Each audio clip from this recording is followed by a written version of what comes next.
आज रोलो के देखाओ तनी जे तेल कैसे निकलेला ओरिजिनल का हो। इ करियका तोरी बा, ऐसे देखी इ रंजीत जी के चक्की बा, यही चक्की में हमार तेल पेराला आ यही जैसे हमार सब काम आटा पिसाई तोरी के तेल निकली। ओरिजिनल होला, नकल से अकल ना होके। मार्केट में जितना भी कंपनी के ब्रांड रहुआ देखा तनी डुप्लीकेट बा, चाहे कौनो कंपनी होके, प्योर तेल होइए नहीं खे सकत। में जरूर मिक्स कल बा, जरूर मिलावट कल बा, जहर बा।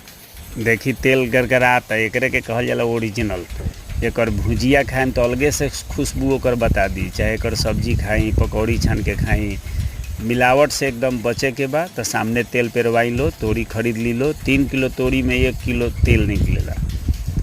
चाहे कंपनी के कौनो कंपनी के तेल हो के अपने आप के साबित कर लो जो हम ओरिजिनल बनी। ओमे जरूर 2 नंबर मिलावल बा, काहे के ऊपर लिखल बा राइस ब्रांडों में मिला के लोग बेचेला लो। हमनी के ओरिजिनल तेल अपना खेत के तोरी बा, वही से आदमी अपना खाए भर साल भर के तेल के काम चला लेवेला।